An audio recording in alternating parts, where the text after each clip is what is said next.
नमस्कार साथियों, आज हम डे 16 की प्रश्नों की चर्चा करेंगे जो डेली की टेस्ट सीरीज हो रही है। इसमें सबसे पहला प्रश्न इसमें था ऑस्कर पुरस्कार से संबंधित, जिनको एकेडमी पुरस्कार भी बोलते हैं, उसके संदर्भ में प्रश्न कि कोडा को बेस्ट पुरस्कार पिक्चर के लिए ऑस्कर मिला है। विल स्मिथ को किंग रिचर्ड के लिए सर्वश्रेष्ठ अभिनेता का पुरस्कार मिला और जेसिका चेस्टेन को आई ऑफ टेमी के लिए अभिनेत्री का अवार्ड मिला। ये सारी की सारी कथन यहाँ पे सही तरीके से दी गई है। आपका अगला प्रश्न था बिम्स्टेक एक बंगाली खाड़ी के जो आसपास के देश है उनका बहुक्षेत्रीय तकनीकी और आर्थिक सहयोग का एक ग्रुप है जिसको बोलते हैं Bay of Bengal initiative for multi sectoral and technical economical corporation. ये बिम्स्टेक है, ये एक संगठन है जिसमें 7 सदस्य कौन कौन से हैं? तो उसमें अगर हम देखेंगे तो बांग्लादेश, पहला बांग्लादेश, उसके बाद उसमें देखेंगे तो भूटान, भारत, बांग्लादेश के बाद भूटान, उसके बाद भारत, उसके बाद नेपाल, उसके बाद श्रीलंका, म्यांमार और थाईलैंड जैसे देश इसमें शामिल हैं। इसकी स्थापना जो हुई थी वो 1997 में स्थापना हुई थी और इसका वर्तमान जो सम्मेलन हुआ बिम्स्टेक शिखर सम्मेलन, ये कहाँ पे हुआ? श्रीलंका में हुआ। तो आपका सही विकल्प ए होगा। अगला पुरस्कार एबल पुरस्कार है जिसको हम गणित का नोबेल पुरस्कार भी कहते हैं। गणित के क्षेत्र में दिया जाने वाला नोबेल पुरस्कार के नाम से जानते हैं। प्रत्येक वर्ष दिया जाता है गणितज्ञों को।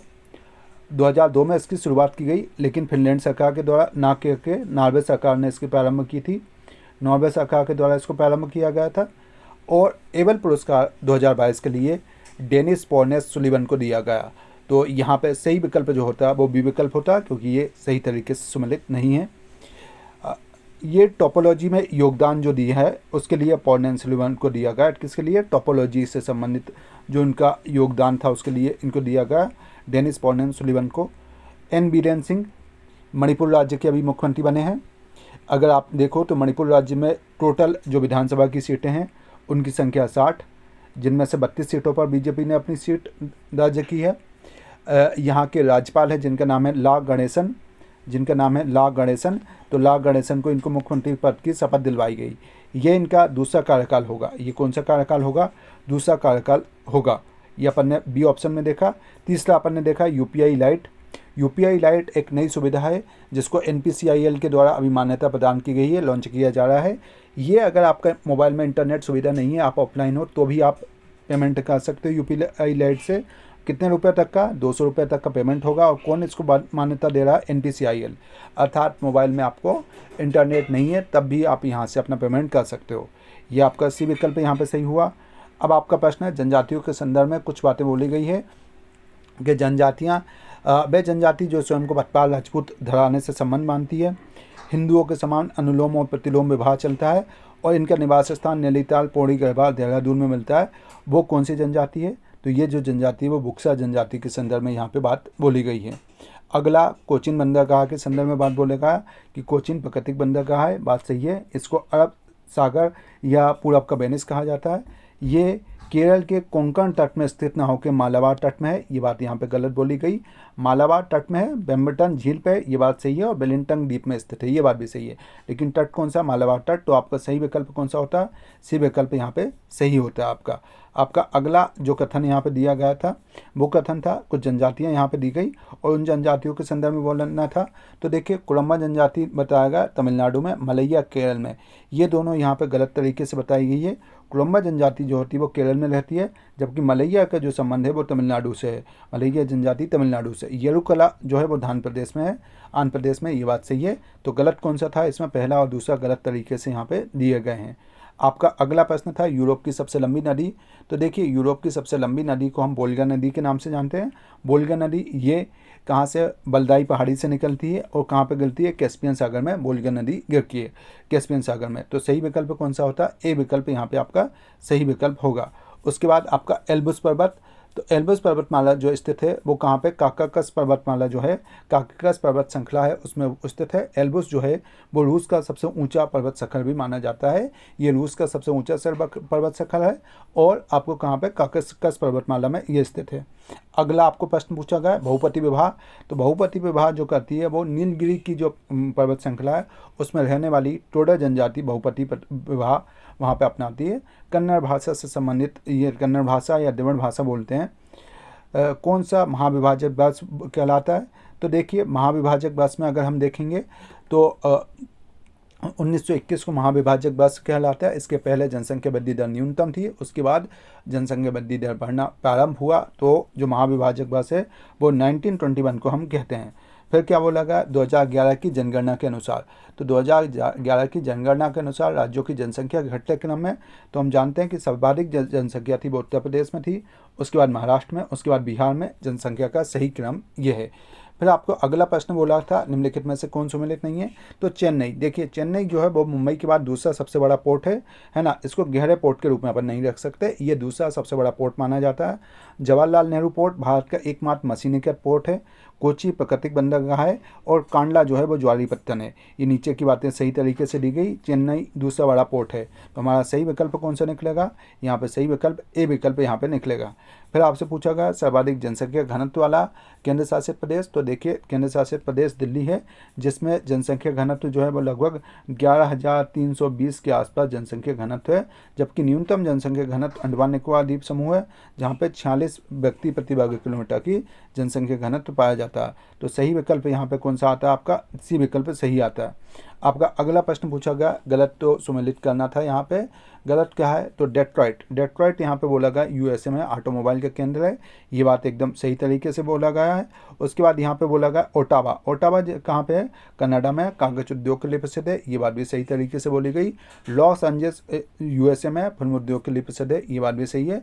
रॉटरडम जो है वो एक नीदरलैंड का शहर है। रॉटरडम कहाँ का है? नीदरलैंड का शहर है। जो बंदरगाह है ना, जो बंदरगाह है ना, तो ये आपका बंदरगाह और जलपोत निर्माण भी होता है, लेकिन जर्मनी का ना होकर नीदरलैंड का है। तो आपका सही विकल्प कौन सा होगा? डी विकल्प यहाँ पे आपका सही विकल्प होगा। ये अपन ने देखा। फिर आपका अगला प्रश्न था कि विश्व का सबसे लंबा रेल मार्ग, जिसको अपन किस नाम से जानते हैं, है ना, जिसको ट्रांस साइबेरियन रेल मार्ग के नाम से जाना जाता है। सबसे लंबा रेल मार्ग कौन सा है? ट्रांस साइबेरियन रेल मार्ग के नाम से जाना जाता है। ये ट्रांस साइबेरियन रेल मार्ग जो है ये जो जोड़ता है वो किसको? सेंट पीटर्सबर्ग को व्लादिवोस्टोक से जोड़ता है ना। सेंट पीटर्सबर्ग को कहाँ पे? व्लादिवोस्टोक से जोड़ता है ना। ये जो है इसकी टोटल लंबाई 9000 है ना, कितनी है? 9289 किलोमीटर के आसपास इसकी लंबाई, कुल लंबाई मानी जाती है। सही विकल्प आपका बी विकल्प यहाँ पे सही होगा। ये अपन ने देखा। इसके बाद आपका अगला प्रश्न था भारत में रेडियो का प्रसारण कब किस प्रारंभ हुआ? तो देखिए रेडियो का प्रसारण 1920 के दशक में प्रारंभ हुआ। पहला रेडियो कार्यक्रम 1923 में मुंबई के रेडियो क्लब के द्वारा प्रकाशित किया गया था।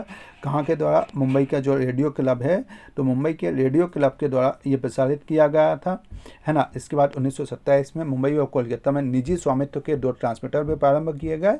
और आपका 1936 में जो था वो आपका जो ऑल इंडिया रेडियो वहाँ पे प्रारंभ हुआ। ऑल इंडिया रेडियो का प्रारंभ हुआ। 1957 में इसका नाम क्या कर दिया गया था? आकाशवाणी कर दिया गया। 1957 में इसका नाम क्या कर दिया गया था? आकाशवाणी कर दिया गया था। तो सही विकल्प क्या होगा? 1920 के दशक से, है ना। ऑल इंडिया रेडियो के रूप में स्थापित 1936 में, आकाशवाणी 1957 में स्थापित हुआ। फिर हम क्या देखते हैं अगला प्रश्न कि बीएस गुहा इनके द्वारा क्या किया गया कि भारत में मानव जनसंख्या को कितनी मुख्य जातियों में बांटा गया है? तो देखिए बीएस गुहा जो है वो भारत की जनसंख्या को 6 भागों में बांटते हैं। कौन कौन से? तो निग्रोटो, है ना, आप उनको चाहें तो लिख सकते हैं। निग्रोटो में बांटते हैं वो। निग्रोटो के बाद प्रोटो ऑस्ट्रेलियाड में बांटते हैं। निग्रोटो के बाद प्रोटो ऑस्ट्रेलियाड में बांटते हैं। निग्रोटो प्रोटो ऑस्ट्रेलियाड में बांटते हैं। इसके बाद अगर अपन देखें तो मंगोलियाड में बांटते हैं, है ना। इसके बाद अगर अपन देखें तो मंगोलियाड में बांटते हैं। इसके बाद अगर अपन देखें तो भूमध्य सागरी में वो बांटते हैं। इसके बाद वो किस में? भूमध्य सागरी में वो बांटते हैं। इसके अलावा वो आपको नार्डिक में बांटते हैं और पश्चिमी बैग की सेफल में बांटते हैं। तो ये हमारे टोटल 6 यहाँ पे आपकी क्या आती है? 6 भागों में इनको बांटा जाता है। आपका अगला प्रश्न यहाँ पे दिया गया था सेरीकल्चर का संबंध। तो देखिए सेरीकल्चर का संबंध जो है वो रेशम कीट पालन से संबंधित है ना। सेरीकल्चर जो है वो रेशम कीट पालन से संबंधित है। विटीकल्चर जो होता है वो अंगूर उत्पादन से संबंधित होता है ना। विटीकल्चर अंगूर उत्पादन से। फलों के उत्पादन को हम पोमीकल्चर के नाम से जानते हैं, फलों के उत्पादन को पोमीकल्चर के नाम से। और आपका सब्जियों का उत्पादन को ओलेरीकल्चर के नाम से जानते हैं। तो सही विकल्प क्या आता है यहाँ पे जो सही विकल्प आता है वो आपका क्या आएगा, रेशम कीट पालन। इसके बाद आपका अगला प्रश्न पूछा गया था कि है ना, इसके बाद आपको अगला जो प्रश्न पूछा गया है कि भारत में नाभिकीय ईंधन कॉम्प्लेक्स की स्थापना कब और कहाँ पर की गई है। तो देखिए, नाभिकीय ईंधन कॉम्प्लेक्स की जो स्थापना की गई है भारत में, वो हैदराबाद में स्थापित की गई है। कब?